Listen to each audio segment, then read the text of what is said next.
फालतू कॉलेज के डायरेक्टर अपने कैबिन में परेशान बैठे थे। तभी एक प्रोफेसर उनके पास आता है। क्या हुआ सर, आप ऐसे उदास क्यों बैठे हैं? बहुत परेशान भी लग रहे हैं।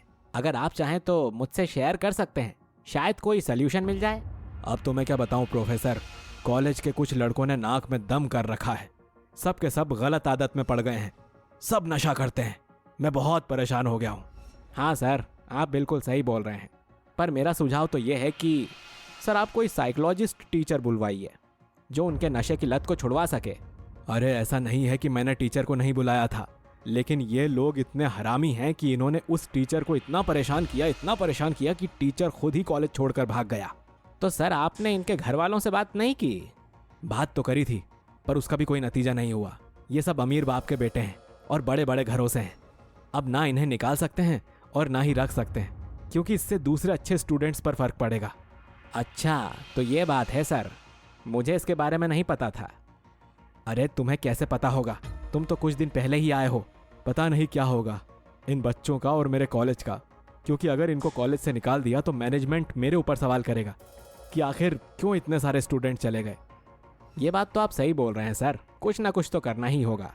मैंने बच्चों को भी बहुत समझाया कि ये सब आदत ठीक नहीं, लेकिन कोई मानने को तैयार नहीं है।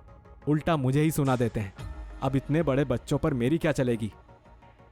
तभी प्रोफेसर कुछ सोचते हुए बोलता है, सर मेरी मानिए तो इन जवान लड़कों को काबू करने का मुझे फॉर्मूला पता है, जो इन्हें काबू भी करेगा और सुधार भी देगा।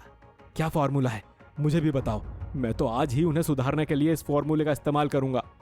सर ये फॉर्मूला सिर्फ लड़कियों को आता है। मेरे कहने का मतलब है कि अगर आप एक खूबसूरत और जवान प्रोफेसर को बुला लो तो वो इन सबको कंट्रोल भी कर लेगी और सुधार भी देगी। प्रोफेसर, अगर आपने इतना बता ही दिया है तो एक मदद और कर दीजिए। अगर आप किसी ऐसी प्रोफेसर को जानते हो तो उन्हें बुला लीजिए प्लीज।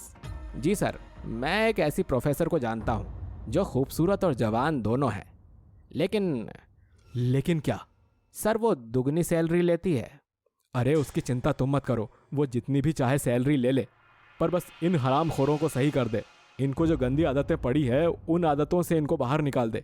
इसके बदले वो जितनी सैलरी चाहे मैं उन्हें दे दूंगा। फिर प्रोफेसर अपनी दोस्त मीना को फोन करता है। मीना, तुम्हारे लिए बहुत अच्छा काम आया है। कैसा काम? अरे यार, मेरे कॉलेज के कुछ बच्चों को नशे की गंदी आदत पड़ गई है। तुमको बस उनकी इस आदत से उन्हें छुटकारा दिलवाना है। ठीक है, हो जाएगा, पर तुम्हें मेरी फीस तो पता है ना? हाँ, मैंने अपने डायरेक्टर सर से सारी बातें कर ली है और डायरेक्टर सर मान भी गए हैं तुम्हारी सैलरी के लिए। तुम बस अब जल्दी से कॉलेज आ जाओ और बच्चों को सुधार दो। ठीक है, मैं कल से कॉलेज आ जाती हूँ। अगले दिन मीना सज धज के कॉलेज जाती है। मीना को देखते ही सब बच्चे बोलते हैं, अरे भाई देखो क्या लड़की है। हाँ, सच में क्या मस्त लग रही है। काश ये हमारी दोस्त होती या हमारी क्लास में पढ़ती तो मजा ही आ जाता भाई। हाँ, क्या ये हमारी जूनियर है? जवान टीचर फिर डायरेक्टर के कैबिन में चली जाती है। लड़के बाहर खड़े होकर कान लगाकर सुनने लगते हैं। मैडम, आपको पता है ना मैंने आपको किस मकसद के लिए यहाँ पर बुलाया है? जी सर, मैं अच्छे से जानती हूँ और आप चिंता मत करिए, आपका काम जल्दी हो जाएगा। तभी बाहर खड़े बच्चे आपस में बोलते हैं, अरे ये तो हमारी नई टीचर है, चलो हम आज ही इसे परेशान करके भगा देते हैं। अरे पागल हो गया क्या? इतनी अच्छी जवान दिखने वाली टीचर को कोई भला परेशान भी करता है? चल हट। हाँ भाई देखो ना, ये सच में कितनी प्यारी और सुंदर टीचर है। इनके लिए तो मैं सब कुछ छोड़ दूं। फिर मीना क्लास में जाती है। बच्चे पीछे पीछे क्लास में आ जाते हैं। तुम सब क्लास से गायब कैसे हो? क्या तुम सबको पढ़ाई नहीं करनी? तभी सबके सब लड़के कहते हैं, टीचर जी, हमारा ये स्कूल बहुत बोरिंग है। बोरिंग? वो कैसे? कॉलेज तो तुम सब पढ़ने आते हो, और अगर पढ़ाई अच्छे से करोगे तो बोर कैसे हो सकते हो? टीचर, हमें सिर्फ कॉलेज में एक चीज अच्छी लगती है। मीना बड़े उत्साह से बच्चों से पूछती है तो बच्चों का हेड रॉकी हंसते हुए कहता है, क्लास में बैठकर सिगरेट पीना, बाकी किसी भी कॉलेज में यह सब नहीं है। वहाँ इतनी आज़ादी कहाँ जो इस कॉलेज में है। पर बच्चों, कॉलेज में ये सब अलाउड नहीं है। तो हम सब एक काम करते हैं, ग्राउंड में ही चलते हैं, वहीं पर बैठकर सिगरेट पियेंगे। अच्छा टीचर, आप भी सिगरेट पियोगी? नहीं, लेकिन देख तो सकती हूँ। पर सुनो, एक चीज और बतानी थी। वो क्या मैडम? सबसे कम सिगरेट पीने वाले बच्चे के साथ में मैं शाम को कॉफ़ी पीऊंगी। फिर लड़के आपस में बातें करते हैं। भाई, एक दिन अगर हम नहीं पिएंगे तो अपनी इस सुंदर टीचर के साथ कॉफ़ी पीने का मौका मिलेगा। पर भाई कंट्रोल कैसे करेंगे? अरे सब हो जाएगा, बाकी तुझे नहीं करना तो तू मत कर, मैं ही कर लूँगा और टीचर के साथ कॉफ़ी पीने चला जाऊँगा। ये सब बकवास की बातें हैं, मुझे इन सब में नहीं पड़ना। फिर सारे लड़के बैठे रहते हैं, खुद को कंट्रोल करते हैं। कुछ लड़के खुद को कंट्रोल कर पाते हैं पर कुछ नहीं कर पाते। पर रॉकी था कि वो कोशिश भी नहीं करता। फिर उनमें से एक बच्चा पवन पूरा दिन सिगरेट नहीं पीता, तो वो टीचर के साथ कॉफ़ी पीने चला जाता है। अगले दिन लड़के उसे कहते हैं, भाई कल तू टीचर के साथ गया था, क्या हुआ, मज़ा आया? हाँ भाई, टीचर तो बहुत ही अच्छी हैं, उन्होंने मुझसे बहुत सारी बात की, फिर हम घूमने गए, बहुत मज़ा किया हमने साथ में। भाई आज देखना, जो भी शर्त होगी मैं ही जीतूंगा और मैं ही मीना मैडम के साथ बाहर जाऊंगा। तुम लोगों को अब कोई और काम नहीं है क्या? जब देखो उस टीचर के पीछे घूमते रहते हो। मीना ऐसे ही रोज अजीब अजीब शर्त रखने लगती है और धीरे धीरे बहुत सारे बच्चों की गंदी आदत छुड़वा देती है। फिर मीना को धीरे धीरे बच्चों को सुधारते सुधारते रॉकी पसंद आने लगता है। वो आज तक ना तो मीना के साथ एक बार भी कॉफ़ी पीने गया था और ना ही उससे बात करता था। आज तक हर एक बच्चे ने मेरे साथ बाहर जाने की कोशिश की, सिवाय रॉकी के।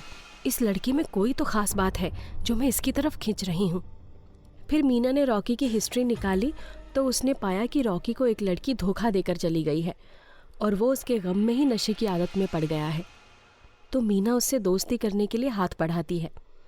रॉकी मना कर देता है। सॉरी मैडम, पर मैं किसी लड़की के चक्कर में नहीं पड़ता। सब लड़कियां बहुत बुरी होती हैं, तो मुझे ना तो आपसे बात करनी है और ना ही दोस्ती करनी है। फिर रॉकी रात में हॉस्टल के बाहर घूमने चला जाता है और उसका एक बाइक से एक्सीडेंट हो जाता है। मीना उसे उठाकर अपने घर ले जाती है। रात भर उसकी बहुत केयर करती है। सुबह रॉकी की जब आंख खुलती है तो वो कहता है, टीचर मैं गलत था, सब लड़कियां एक जैसी नहीं होती, कुछ लड़की बहुत केयरिंग भी होती हैं, जैसे आप हो। आपने मेरे लिए रात भर जो किया, मैंने थोड़े थोड़े होश में रहकर आपकी परवाह देखी थी, जो आज तक मेरे खुद के घर वालों ने भी नहीं की, पर आपने की। रॉकी तुम मुझे मैम मत कहो, लेकिन जिस दिन से मैं कॉलेज में आई हूँ मैं तुम्हें पसंद करने लगी थी। पर टीचर और स्टूडेंट के रिश्ते की एक मर्यादा होती है, तो बस मैंने कभी कुछ कहा नहीं। रॉकी ये बात सुनकर खुश होता है और वो टीचर मीना से वादा करता है। मीना टीचर, मैं आपसे वादा करता हूँ कि मैं अब कभी भी नशा नहीं करूँगा और आपको एक बेहतर इंसान बनकर दिखाऊंगा। साथ ही अब कोई भी लड़का कॉलेज में बुरी लत में नहीं पड़ेगा, ये मेरा वादा है। फिर रॉकी के नशा बंद करने पर धीरे धीरे सभी बच्चे भी नशा करना बंद कर देते हैं, क्योंकि रॉकी ने सबको सुधार दिया था। फिर कॉलेज में कोई भी गंदा लड़का नहीं बचा और उसके बाद मीना टीचर भी कॉलेज से जाने लगती है। तो रॉकी कहता है, मीना टीचर, आपने मेरे लिए बहुत कुछ किया है, पर अब मैं आपके काबिल बनना चाहता हूँ और मैं आपसे वादा करता हूँ कि जब मैं आपके लायक बन जाऊँगा तभी मैं आपसे मिलूँगा और अपने प्यार का इजहार करूँगा। कुछ सालों बाद रॉकी एक बहुत बड़ी कंपनी में मैनेजिंग डायरेक्टर बन जाता है और वो अपनी टीचर के प्यार को भूल नहीं पाया था। तो वो उनके पास जाकर अपने प्यार का इजहार करता है और दोनों शादी कर लेते हैं।